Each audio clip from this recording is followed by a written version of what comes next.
Pernah kepikiran nggak sih, apa sebetulnya yang ngebedain antara staf akuntansi yang jago sama supervisor yang luar biasa?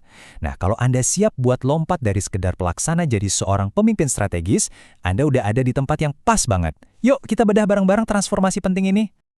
Oke, lupain dulu deh cara kerja Anda yang lama. Dulu sebagai staf, Anda itu ibarat kuli bangunan yang ngebangun fondasi data.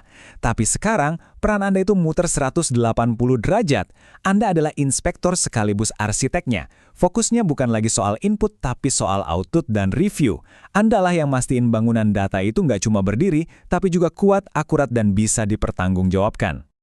Oke, kita mulai ya dengan misi pertama Anda.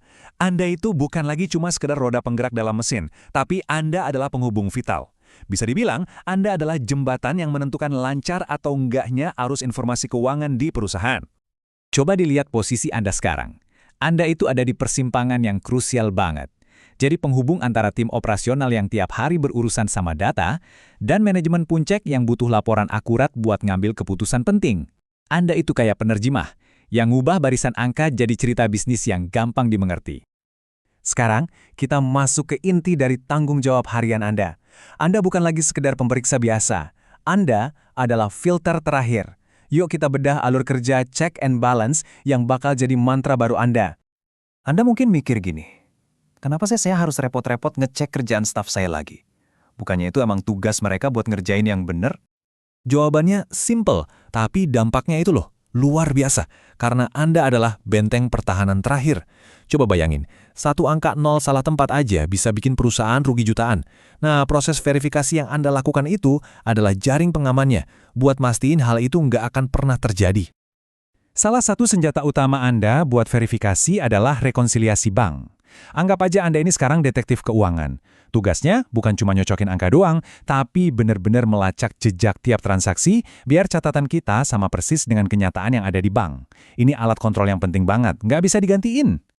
Nah, setelah semua data diverifikasi, waktunya buat closing atau tutup buku. Momen ini ibarat Anda mengunci berangkas data secara simbolis. Tujuannya jelas, mastiin laporan yang sampai ke manajemen itu versi final, yang nggak bisa diubah-ubah lagi. Intinya adalah menciptakan satu versi kebenaran yang jadi dasar pengambilan keputusan. Oke, sekarang kita geser fokusnya sedikit ya. Dari urusan internal, kita ke eksternal. Kita bakal bahas area yang taruhannya jauh lebih tinggi, menghadapi ancaman yang namanya pajak dan audit. Nah, disinilah ujian sesungguhnya buat seorang supervisor. Di dunia pajak dan audit, salah sedikit aja nggak ada toleransinya, karena akibatnya bisa gede banget. Ini butuh ketelitian dan pemahaman yang levelnya lebih tinggi. Kepatuhan pajak atau tax compliance ini bukan pilihan ya, tapi kewajiban mutlak. Tugas Anda itu ngawasin supaya perusahaan ngitung, setor, dan lapor semua pajaknya dengan benar, dan ini yang penting, tepat waktu. Telat sehari aja, bisa kena denda. Ada kutipan yang pas banget buat ngegambarin peran Anda pas audit.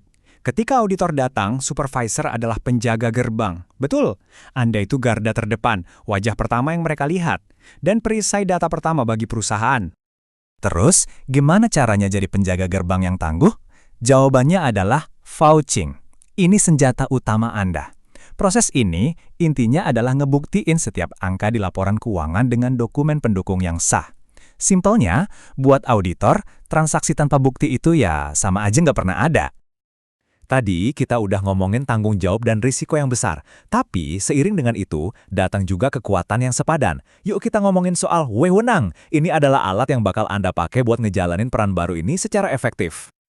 Jadi supervisor itu bukan cuma soal beban, tapi juga soal pemberdayaan.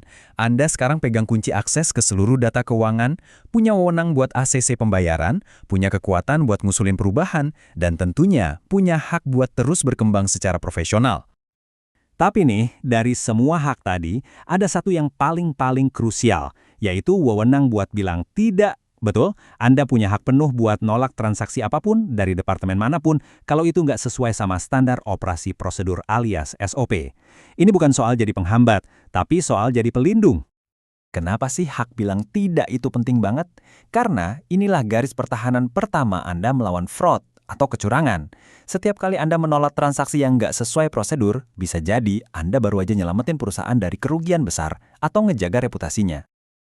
Oke, kita udah bahas sisi teknis, resiko, sampai wewenang. Sekarang, kita masuk ke bagian terakhir yang paling memuaskan, yaitu transisi dari seorang penjaga menjadi seorang pemimpin. Peran Anda sekarang itu udah lebih dari sekedar ngurusin angka dan laporan.